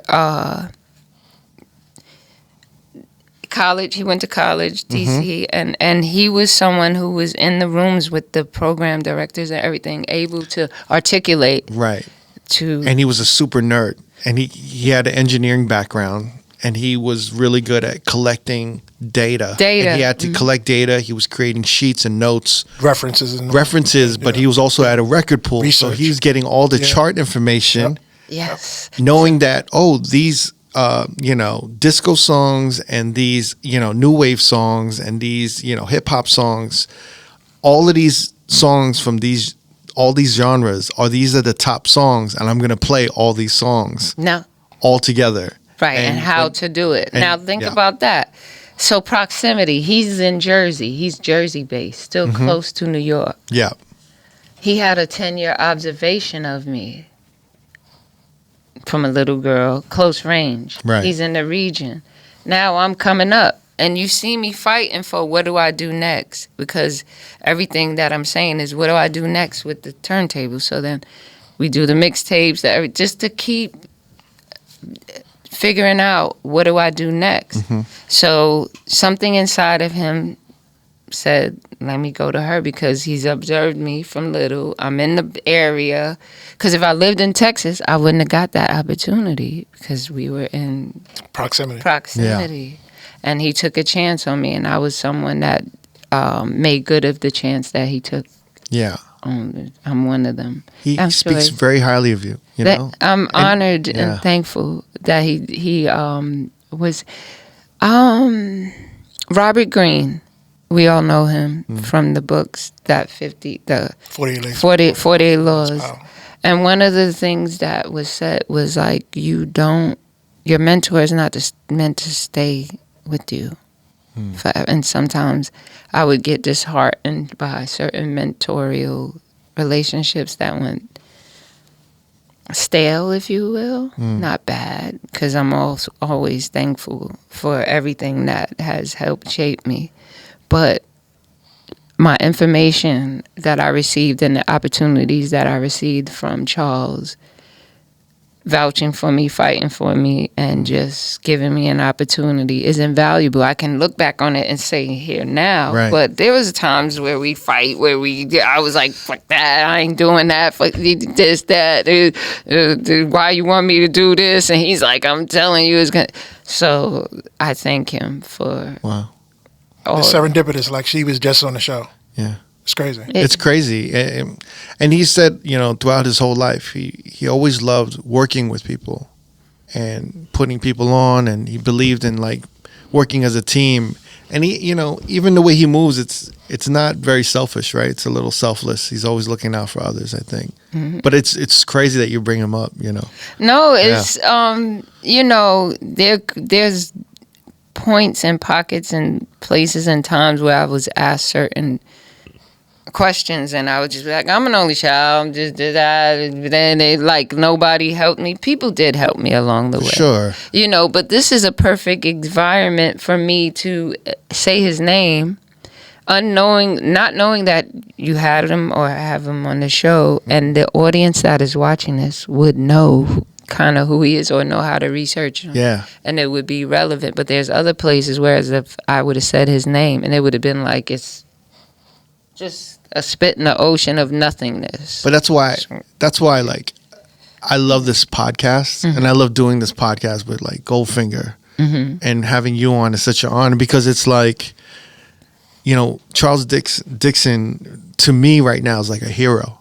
Like he's a hero in music and hip hop and R&B and everything. Like, and it's funny, through all the interviews, we hear certain names come up. Oh, constant. Mine comes up a little bit. And there's the names, but like, people like Clark Kent, putting the face to the name. Yeah, people, but there's people that are constantly helping others, no matter what, like Clark Kent, I helped, even if it was to annoy somebody. I helped you to think about an approach differently, like, hold up, there's going to be girls around sometimes, so we got to think about this differently or whatever. Yeah. Whether I annoyed you or motivated you, or whatever, tell the stories, how you bit. Like, I be seeing reflections of myself. I'm like, nigga, just tell them you used to listen to me. No, but well, speaking of that, use the N-word all over this. I'm nigga, you a nigga too.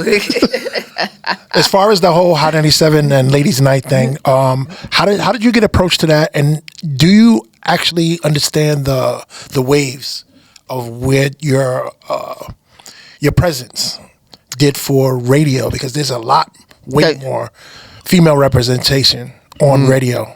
Number one, because I was in the streets doing the mixtapes and in the number one city.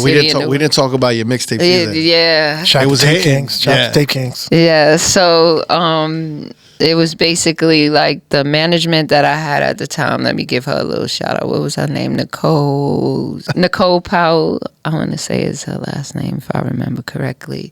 She was my manager at the time, and I was in the streets with the mixtape. So you're making a buzz on the street level, and then you have someone on the corporate level hollering. I don't even think emails was out then or starting, like 96, 90 something. Definitely even start home phones. Beepers. Right, but it was the start. So that was the first start of having someone in a sense on a corporate level vouching for me. She was vouching, and then they said, well, hey, okay, this is what you want. We hear you on the streets. And I was presented with the opportunity. So that was like a crossroads moment. Because I say that it was presented, either you do it with Angie and this lady, you don't know her, but do it with her anyway. Coco Chanel, yeah. Or there's no opportunity here for you. There was no. It's not like it was just this is it, or you could get the fuck up out of here. All right, now this is before you did the Thunderstorm thing on This is BLS? after, right? After. Because Because the Thunderstorm was like 2 years or so, right? And it ended, I think. Yeah, it was earlier, but that particular Hot 97 opportunity was presented. It was like, it's this or nothing. There's okay. Well, how did you feel about that? Did you care or not? Of course, there was a moment of contemplation and everything. How did I feel about it? Like, my life was so different. I was riding motorcycles. I was you had the issues with my health, with Crohn's, first surgeries, 17-ish, coming off of that. Like, it was a lot going on. So how I felt about it, I don't have a sentence to answer that. But in looking back, just with anything in life, I think if we know what we know now, we wouldn't make certain decisions. But I'm thankful that I took the chance. All right, so you think that maybe it's because they had like a marketing plan for you, that was just what they had, regardless of No. what was going on? When you think about the length of time we were on the radio, there was no blueprint before us. There was the basic grid of what they were running with, for example, what we were saying that Charles Dixon laid out as far as the mixers and the whole. Right. So we were just like the first crash test dummies, if you will. That's why we were on for 15 years. 15 years, because what mix shows really last that long unless you're in the trenches of the machine? Like, for example, a Funkmaster Flex who was there when the station was freestyling, none of us was there. Nobody. That's why people are like, well, why is he still there? He's probably written into the paperwork in some kind of way that we don't know, which is fine. He came in and helped put forward foundation. Yeah, he's aware of Charles Dixon. You know, but Flex in conversation, is he that type that credits other people and stuff like? We don't feel that, but that these are facts. So those 15 years, they didn't know. Those were formidable years. That's why you tell me if you'll see a female. What other female shows have been on for 15 years besides that? No, I'm just saying, as far as radio, I mean, even the presence of more female representation skyrocketed after that show. Yeah. Right. I mean, you know, you had more of an influx. They came in with the wave with a lot of the female wave of MCs. So they kind of catapulted that and had like a space for them to thrive in. You know what I mean? Yeah, right. yeah. We opened up the space, but then now what? And no one's going to stay around as long as we did. And I was just talking about this to someone when I break this down. Okay, when you understand shift pay, this is a conversation. Shift pay is when you get paid per Appearance, I guess. shift when you DJ. Okay. When you actually DJ. And I was saying something to someone today, and it was very interesting, and I said, you know something, I made an impact on the world, and I only played twice a month in a 30-day span. Think about it. Friday nights. I was flip-flopping with Coco Chanel. If you do the math on the 15 years, I did 7.5 years for free, because I really didn't have to show up just to talk on the mic. But I filled in the blanks with my personality. That's where my personality shined. Right. So you never got paid as a personality, as an on-air personality, No. just as a DJ. Just as a DJ. So Wow. when you look at the time, like Right. when you break it to real business, you know, yeah. But then the reward is that everybody knows your personality, they know Yeah. your voice. So it's kind of like a give and a take. Where you weren't getting paid, you got the reward from everybody knowing, when I hear Jazzy Joyce speak, that's Jazzy Joyce. Yeah. You know what I mean? That's great. That's sexy. That's cute. but you understand. That's cool the first 2-3 years. Yeah, right. But you understand the impact that I make. Think about the impact when you. And let me tell y'all how I got that lesson. Because one day I was outside, bringing my crates into the station, some guy pulled up to me. I don't know. I make people mad sometimes. So not intentionally, but it's just whatever. So it was like a guy, maybe I had an experience or exchange.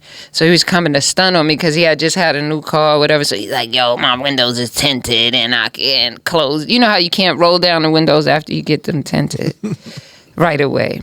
So long story short, I'm taking out the crates, heading upstairs, and I'm thinking in my mind, why won't he be a gentleman and maybe ask to help?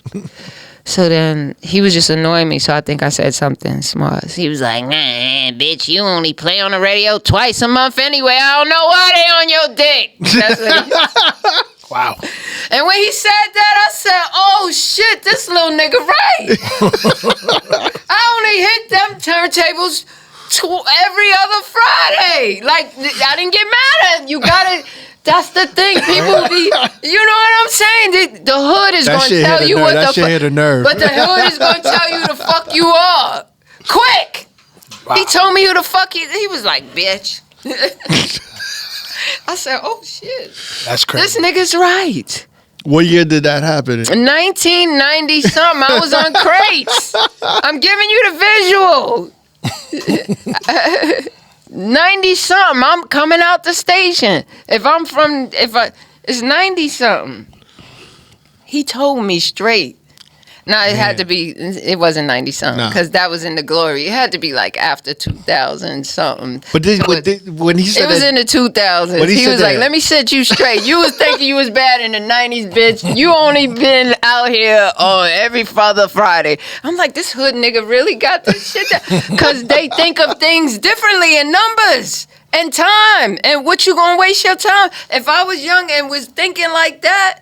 From my Donald Goines perspective, books and stuff, and looking at things different, like where's the hoe and the pimping in this, I might have been like, nah, I don't want to do this.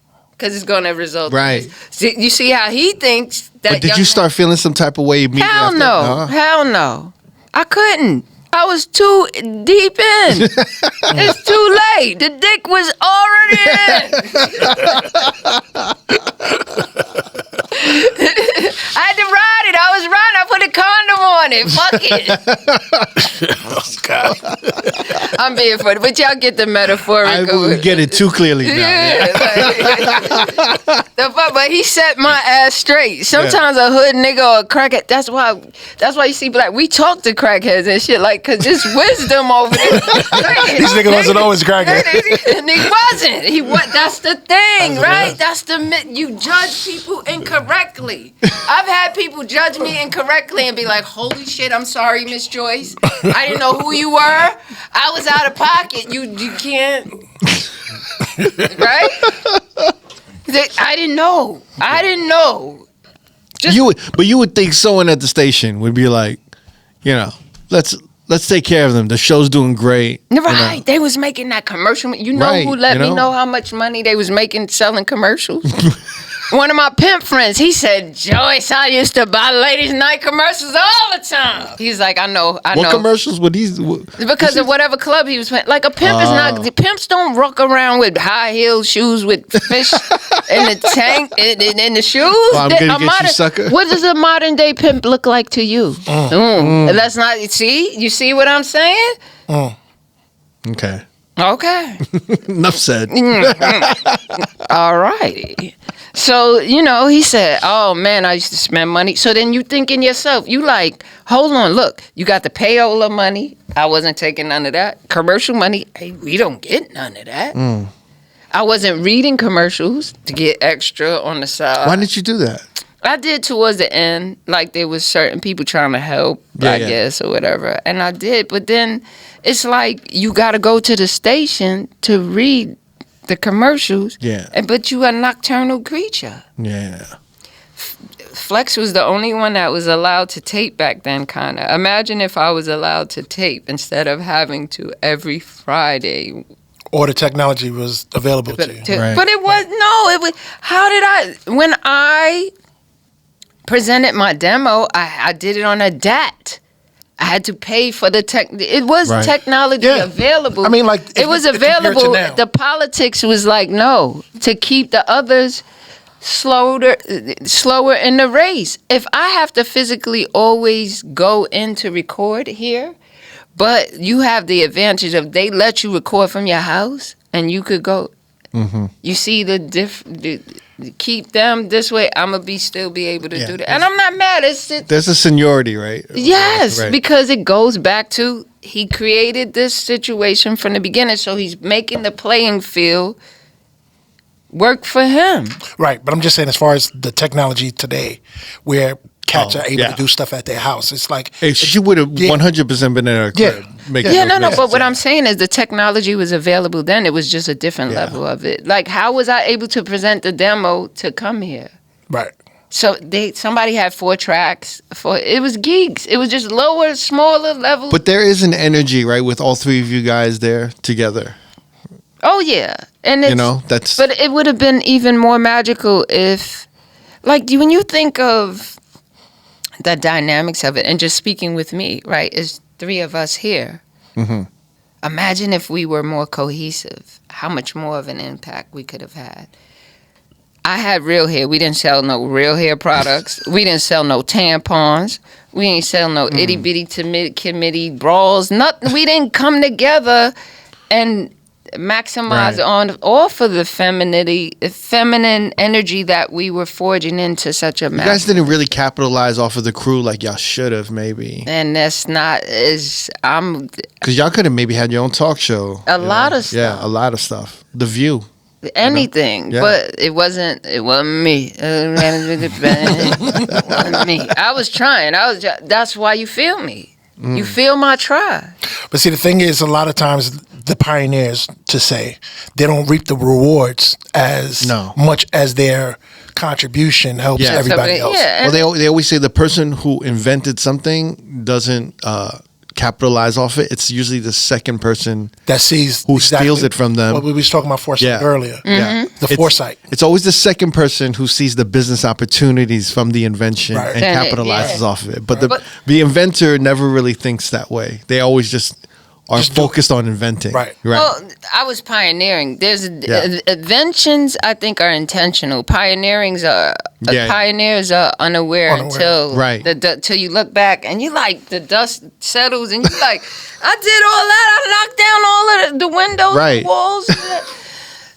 But then sometimes the responsibility of those who stole or take afterwards, a pioneer, a real smart one, be like, hey, go ahead. Look at that. Look at the dynamics of that, of all that you've gone through, all of the countries I've made it through safely with crates of records, all of the stuff that I had to deal with, whatever, with promoters, with so much, with artists, with different dynamics of it. Why can't I be economically sound and okay? Mm-hmm. Why must it be a fight? Why must I always have to reprove myself or re-say, I can do this, or I'm doing this, or I can be worthy of an opportunity? We're always, I'm not in a way about anything. I'm thankful for all of my journeys and experiences through turntables, because without it, I wouldn't have friends in different countries. I wouldn't have had the opportunity as a little girl from the Bronx to go to many places. So I am thankful. I am in no way disappointed about the things that I helped forge through DJing in terms of opportunities and better opportunities for females and DJs as a whole. What is sad is the dynamics and the politics. Like keeps that. Going in every industry, I feel like. How do you feel about a union? Or what are your thoughts on that? Because there's been talk of hip-hop unions and stuff of that nature. Listen, art and artistry is like a money grab anyway. Like, isn't it? Like a drug laundering on a big, like they flipping money off of it.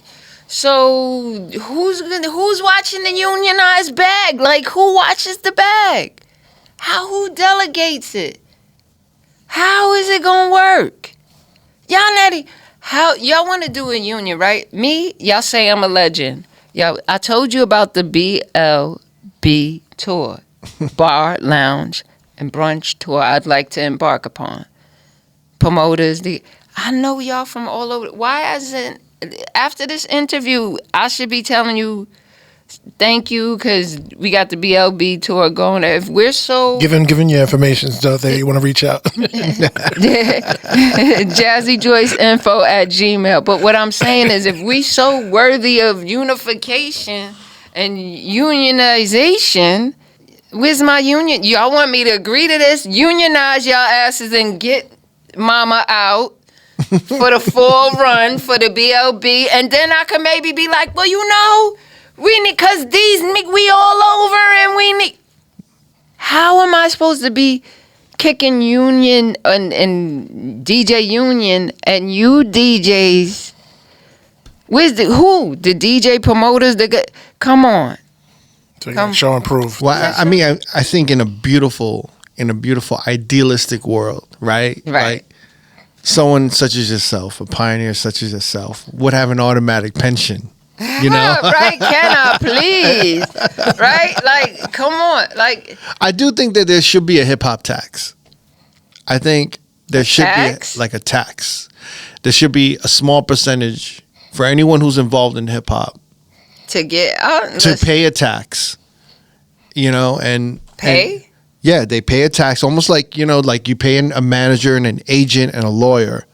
If you're embarking in hip hop, it's rap, like a homage tax. It's a homage tax. It's basically a tax. That sounds like confusion. I don't know. I'm not against it. They have a union for the actors and stuff like that. Right. You know, but I just didn't like the way that whole situation went. When it got crazy, actors were kind of left out in the cold to a certain degree, and they had a union. What do you mean with the SAG? Yeah. Oh no, but I feel like they're kind of well represented. You don't Screen think so? Actors Guild is no joke. They're on point. That's what I'm saying. I said it. Who's the representative? But that's the hip hop tax. I don't think the coalition of hip hop. I don't think the Screen Act. I think a lot of those actors were like suffering because they were just waiting them out. Yeah. You know what I mean? But that's what everything is. But it's like it's kind of the cost you got to pay for getting protected for the big picture. It's like you got to take some shots for the big picture, because the big picture is going to really destroy creatives in general. Like, because if the studios want to literally own the likeness of all these actors, I mean, it destroys any actors and all actors it's like livelihoods. Once they put their the audio references into the digital space and all of that stuff, it's like who owns the camera owns the material. Well, you know, like for example, Star Wars, right? Mm-hmm. Luke Skywalker, Princess Leia, Obi-Wan, Darth Vader, all those actors, that likeness we attribute to the franchise. That's part of their brand. Mm-hmm. If they own the likeness, they can continue to just make AI movies in perpetuity and just keep making movies. And you could be dead, and they could just be like, just keep making, because they own your likeness, and your family won't get shit. No, you know. That's going on with everything. Like. Well, that's what I was saying. As far as with the union, Elvis, Janet Jackson. I mean, not Janet Jackson. Michael Jackson, Elvis. Like people who look at the Michael Jackson estate. That's your brother on the radio, and you can't fight for the rights to get some of them coins. Right. Like you can, but the dynamics of it, like that's the likeness. I did love that Michael Jackson owned the Beatles catalog at one point. No, but look at that. You know what that was? You like that, but that was like quiet beef. Them niggas. We really watched him running for his life in front of us. Literally, when he was the cheapest way for security was to go into the hotels where you had to check in before you can go upstairs to access him. That's a cheap security barrier when you're on the run. But we literally was kind of watching him run for his life because they was mad. Yeah, these labels made more money with catalog stuff that they didn't have to put any money into. Right. So the stuff that was already there, they could just reproduce it and make a shitload of money because they didn't have to pay anybody for that music. They didn't have to pay anybody for the packaging or anything. Just put it back out. And that's where most of the money comes from a lot of these labels. Mm-hmm. But if he owns it and he doesn't sign off, then you don't make that money. Right. I think back then what happened was Michael was privy to a conversation with what's his name? Paul McCartney. He caught wind of a little window of opportunity with the catalog. He swooped in. They ain't think he was gonna. Remember I told you about these unassuming. Yeah. He swooped in. Boom, boom. Gangster move. Now who he affects. And then plus is the race thing. Nigga, you had the nerve to do that shit like that. They was after him. I never thought that the labels were literally fucking his whole shit up. Yeah, it was sabotage. But you got to look at it like this. In the way that you look at it, you looked at it like Michael Jackson just swooped in, and it was kind of like, oh, this might not. No, it was insider trader information he got. Right. He swooped in, bought the catalog, and then they was chasing him like, yo, right? You out of pocket. That's my observation of what we witnessed. All right, so, I'm not saying so. It's a so fact. the way that you're saying is they're saying that he's out of pocket, but we see it in everyday. Yeah, that's business. That's business. That's business. But the way, and she just said that the race card had a lot to play with that as well. Right. You know what I mean? Like this guy outsmarted us. We let him, it's just dynamic. That's why they going so hard. Like, because what he did, it takes from the family. Like the Beatles catalog and everything. The Beatles, right? That's like first of all, it's British based, and so the racism of that was like a little happy came down on Goliath. You know what I'm saying? He was like, that shit was gangster. That was gangster. They did, but that's what I'm saying. He was white socks and everything, but he was gangster like.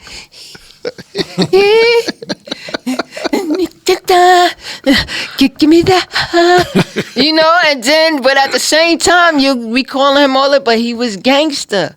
It's some people that's scared to go in the projects, the Pissy Project hallway.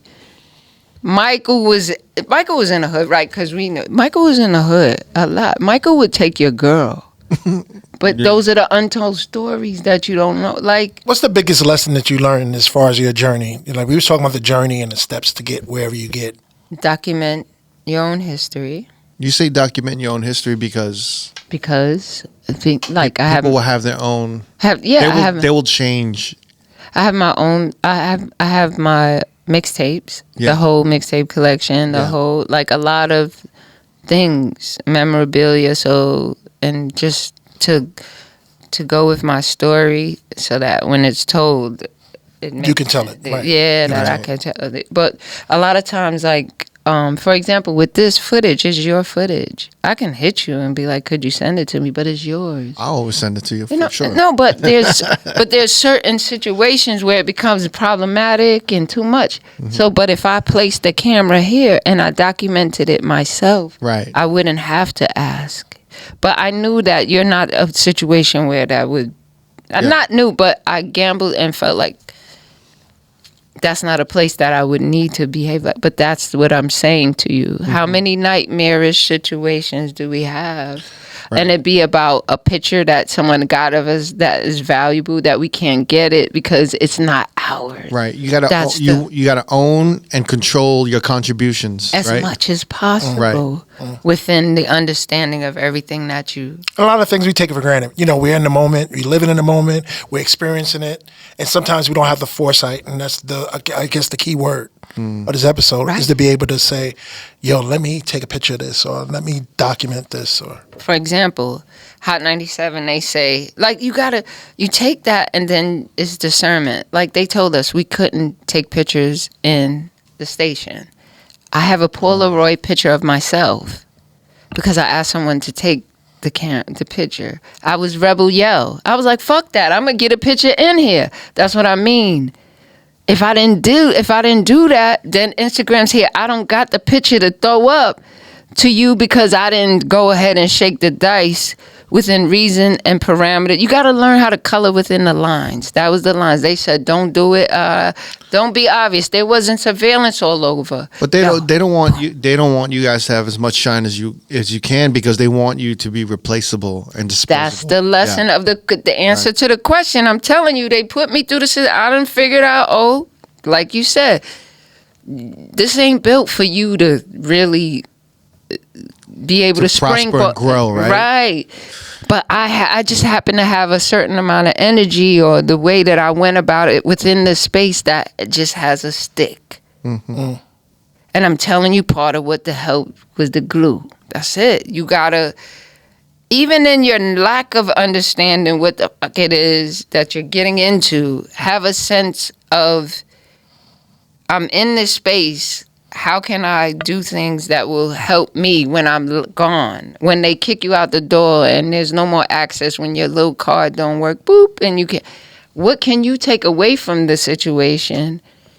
You know, I was going to say legally, but within the parameters of the space of the rules and regulations, how do you come away from it with having a sense of, because they're going to use your energy. Yeah, oh, Jazzy Joyce used to work here, but how does it, you working there, benefit for you, you? right?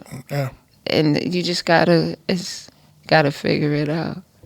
I want to ask you, because I'm such a big fan. You can ask of this era. I love like the Blowout Comb album from Digable Planets, the second album, and your involvement with Ninth Wonder. I brought it up many times. How did you link up with Digable Planets? At the time, I was DJing. Because and not only, not to interrupt, they were so Brooklyn at the time, right? And you were so Bronx. I just thought it was interesting how you guys linked up. There was a club that was downtown. I was DJing there, and they used to frequent there, and then they were going on tour, and they asked me if I wanted to be a part of the production of their album. Yeah.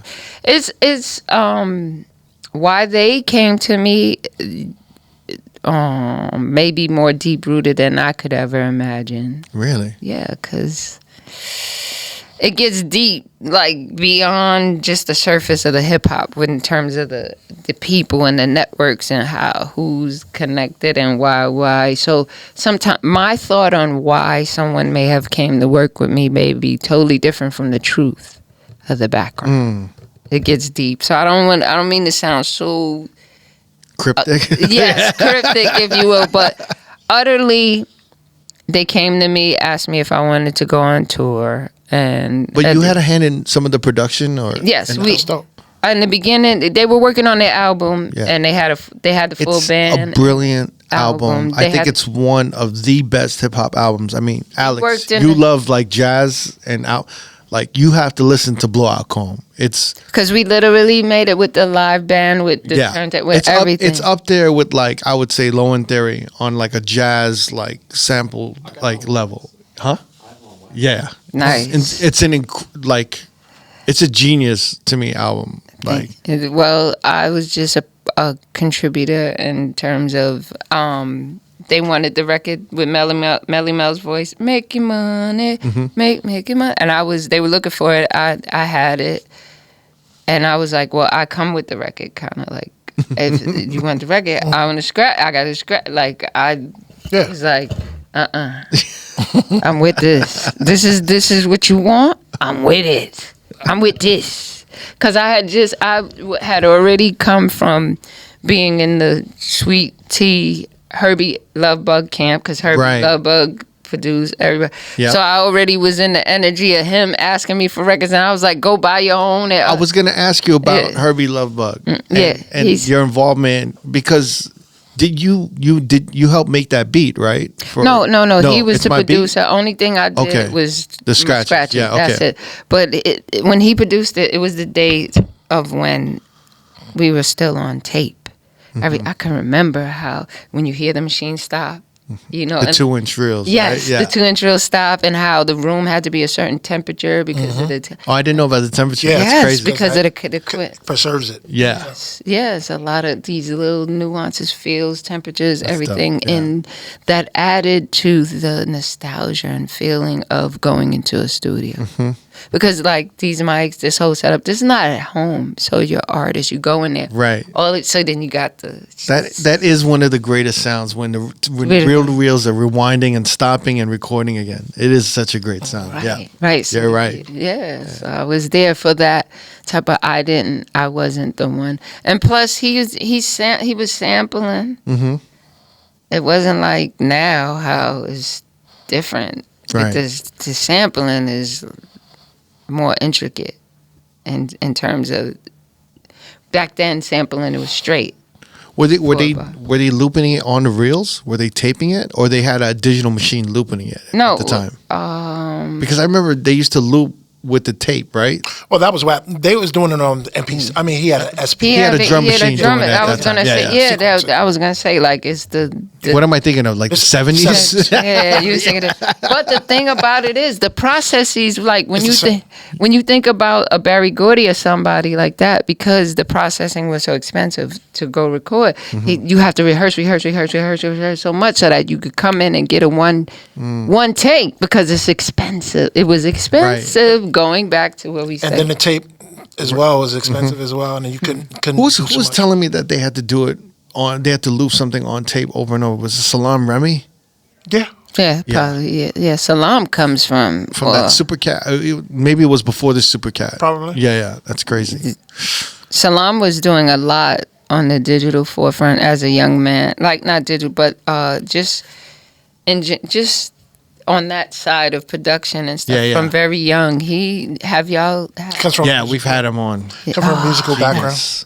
Yeah. Just putting hip hop and dance all together and doing that to almost every genre. Yeah, it's amazing what he's done. He done a It's a great year. So you end up going on tour with them, Yeah. and then working on certain things on the album.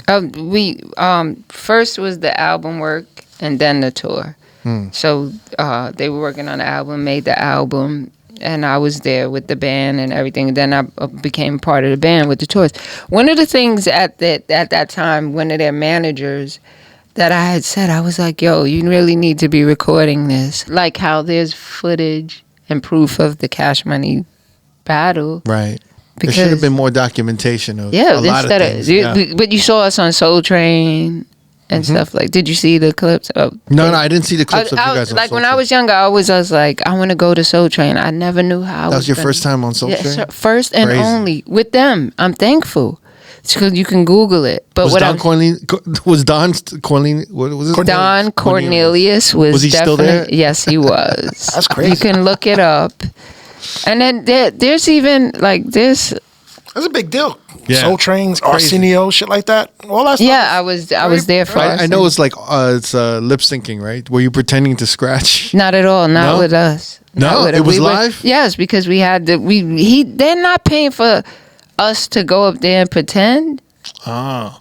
I think there was a certain point where Soul Train was just lip synced. Yeah, but we weren't a part of that. That wasn't it? Oh, okay.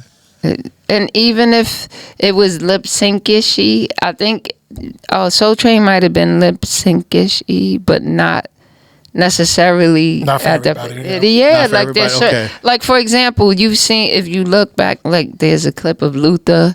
Al Green. Yeah. There's certain ones. So we was in the certain ones area so that the scratches could pop through. That's crazy. So you get what I'm Yeah, that was like, earlier on. Then, yeah. be- Because I remember De La Soul wilding out because it was lip synced. And they were just like messing around, like. But De La has always had that way of daisy switching and turning things metaphorically meaning the upside. So they like, well, we gonna make it look like a karate flick. Wow. Yeah. In a way. So that was like a dream to be on Soul Train for you. Yes, that crazy. Yeah. Every situation that I've been involved with, there's something that happens and then it just goes bad, and it's just best that I go. Why you say that? Because it's the truth. Isn't it? It's the truth. Is it because Jazzy Joyce has no filter? Is that what you mean, or it just things? I think I have a filter. I think things just end, right? Certain time, yes. Yeah. And Maybe it's just unfortunate that it ends. You go right? to the next step because it's like, you kind of want them to last longer. There, Is that what it is? No. I'm thankful. For real. Shouts to Digable Planets, Sweet Tea. Who else who did a record with me? Who else? No, I'm thankful for all of the opportunities, because every opportunity that I was involved, like imagine me having to pay for the studio. I collaborated with situations that gave me life experiences that I would have never been able to afford on my own time and dime. So it's the trade-off. Who are your top 5 DJs of all time? Your personal favorites? They always changed throughout the years. Really? Yeah. For different reasons. But there was nobody that I would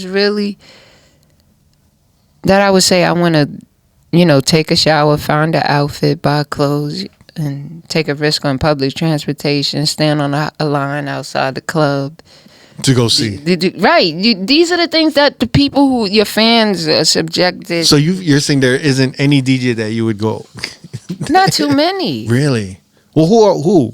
Everybody I like for different reasons. Some are better at party rocking. Some are better at blending. Some are better at cutting. Some are better at mixing. Some are better at talking in between it all. Some shouldn't just shut the fuck up. They should shut the fuck up. Some, so where do I pick? There's no real, and I'm not stuck on myself. I'm not stuck on myself. So I like many different DJs for different reasons. I've been influenced by many different DJs who have either been a mentor or within proximity of my legacy timeline. And there's a couple of DJs that I love as people, and they've helped me throughout my DJ career. But there's no one motherfucker that I'm like, that's the queen, king, whoever for me. But you were a protege to a Whiz Kid, right? Absolutely. Legendary Whiz Kid. Yes. He passed away young. From an understanding that he had, I don't want to misquote. You would have to look up into what his reasoning. I didn't retain it to memory. This Whiz Kid from Sonic Force? Whiz Kid? It's Whiz Kid, DJ Whiz Kid. And I don't know if he was with the Soul Sonic Force, but he was in the Zulu Nation. Okay. So he might. I don't know if he was with them and was young but it was kind of written that around the time when Flash was killing it, and you can correct me if I'm wrong because I only read this. No, go ahead. But it was that Whiz Kid was like kind of the shy kid that never like came out. He was kind of a bedroom DJ. Okay. But when he did start DJing, everyone were saying that they were his favorite DJ compared to Flash. Right, because his accurate, if you ever had the opportunity, let me see your hands. You see how big Goldie's hand, Goldie's hand is compared to mine. Well, Whiz Kid's hands was like he had what they call, I think, like elephantitis. Oh, okay. So it made his hands be really big. So when he would touch the record, it's damn near covering the whole record. Yeah, so when he was scratching it, it was like he would hold it like that. Wow. To hold his finger. So that enabled him to be... Wow, to have full control. Right. That's L. He's not talked about much, but he's like, if you see his pictures, you'll be like, oh, that's Whiz Kid. That's all the pictures I see from like that era is Whiz Kid. Right. Yeah. That's so amazing. Knowing those things, that probably gave him a sense of introvertedness, something that kept... You're right. And then he passed away. He was self-conscious about his hands all the time. Right, but it was a great asset in the thing that we were embarking on. And then he passed away so young, and then he was probably pitted to be the adverse, the flat. Because it's when you look at the sprinkles of the industry and the culture, like when Jay-Z says the battle. When he says that line. That was a good impression. That was pretty spot on. Guess who he has been influenced by? I don't want to get... Oh, wow. Okay. Let's not go. You where you want to go. Let's leave it alone. Let's stay out of there. Great. Jay-Z, but your name. Go ahead. Like Jazzy. No. I didn't say that. Let's go. I like this energy. No. So he didn't have a chance because he passed. So yeah, but he would. So I said the battle and Jay-Z when he does that sound bite. So I wasn't out. There was nobody to battle me, so I had to be sent in to the boy battlefield. And for a long time, there was nobody to send up. Right, because Who you sending? Uno Nuno. You're the Who only you one. sending? Yeah. Who you sending? And little do people know, when the original Spinderella left from Salt-N-Pepa, I was in line to be asked. But I didn't fit in with their whole look, I had already left Sweet Tea, which was in this similar camp, and it was, because that's Herbie Love Bug, right, and that's Salt-N-Pepa right there. Here comes Spinderella, it was put in. She was Eddie F's something back then, and then I didn't know that Eddie F had produced so much. I had heard that recently, so there's a lot of. That's what I'm saying. When you get before Spinderella, were you supposed to be a part of Salt-N-Pepa? No, I'm saying it was the gray area of that. I could have been. Could have been. Right. And I was like, because it's proximity again, and the job opening, I was like, nah. I left her. I'm leaving y'all. I'm out. I'm leaving Queens. Can't do this. Wow. Because I was doing a lot from young. Like I had TomTom, reading maps and paying toll and doing all of these things before. All of these things that the phone does for you, I was as a young girl doing all of this shit in the name of hip-hop. Like, all of this stuff to find my way to Queens, to budget my little allowance money, to make sure I have toll money, to make it to Queens, to write down the directions. I got to get off at this. None of this phone shit existed. Yeah. After a while, when you get to a point where you like, when people don't understand what you did to do what is done, that's why it wasn't nobody else to match me, because nobody wasn't knowing that I had an allowance, and I'm making it work. Mm-hmm. There was no funding me. I had a beeper. I wasn't a drug dealer, but I had to keep in touch with that, what was fast-paced back then. Mm-hmm. Which was them. Yeah. It's a lot. It's a lot. There's a lot of sacrifice, a lot of hours on the train, a lot of, hanging out, waiting for the opportunity to step up and waiting for someone to be like, yo, Joyce, come up. And you're sometimes just waiting there, watching other people who are not as talented or gifted or hardworking as you. That don't even have nothing to do with it. Think about what I told you. I mean, you're watching that.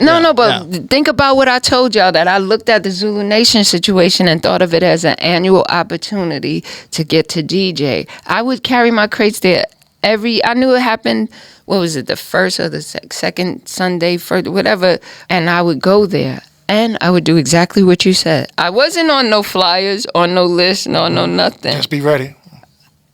For them to be, they look around, and Bam might look around, or Tony the Cold Crusher, however the rotation is going, and they say, Joyce, you ready? You want to get? And I'm ready. I got my needles. I got everything. I made the sacrifice, right, to take the chance.